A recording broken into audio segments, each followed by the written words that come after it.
Brittany, I want to start with a really big question, which is how do we need to rethink policing in this country? Yeah, I'm so glad you're starting with this question because we can get caught up in the specifics of a particular trial, a particular city, a particular situation. And the truth is Tyre should be home with his family tonight. And we need to be concerned with how to make sure that there are no more names that become hashtags.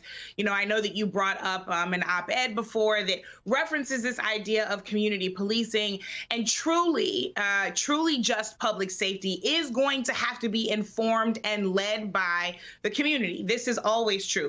But the actual concept of community policing, this idea that police officers should get to know the neighborhood and walk the beat, this is actually something that's been around for over 30 years. We actually saw this concept be invented around the mid to late 1970s. It was institutionalized when the COPS office was opened in DOJ, community-oriented policing solutions, under the Clinton administration in 1995, and now nearly 30 years later, these reforms are pumping out a lot of money, $9.8 million in 2022, Memphis specifically, to hire more community-oriented police officers, and yet Tyre Nichols is still dead. So we, I think, need to recognize the calls of the community that are calling for us to reallocate resources to make sure that they're being placed in places that truly keep us safe from the ground up instead of over-police from the top down, and to recognize that safety, again, should be community-led and community-informed, which means that it likely will not look like the policing that we've had for the last hundreds of years. Charles, to Brittany's point about over-policing, the DA in this case spoke to MSNBC this afternoon about Memphis PD eliminating the department's so-called Scorpion unit. Take a listen. Well, the Scorpion unit was formed only in 2021.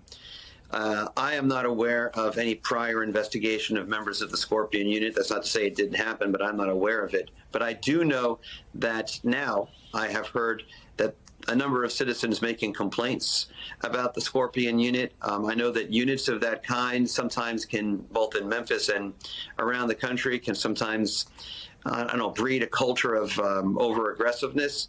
And I think it's probably a healthy thing that the unit's been disbanded. I mean, here's the thing, Charles, we're not just talking about the Scorpion unit in Memphis, Tennessee. We're talking about these specialized units across the country that do quite literally the opposite of what they are supposed to be doing. So I wonder if you are looking at this from across the country and wondering what one of the lessons is if you have to begin with those specialized units.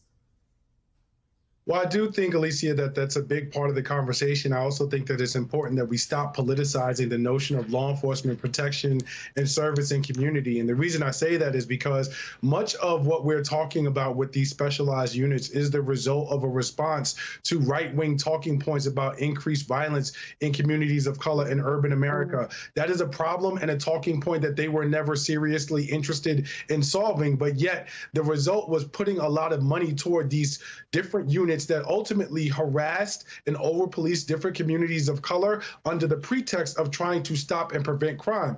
I think to piggyback on what Brittany was talking about, it is necessary that we engage a shift in policing and law enforcement in America to a public safety model, because what we have learned about the current model of policing in America is that it is rooted in a culture of aggression and of violence rather than protection and service. And I think that that's something that we oftentimes neglect.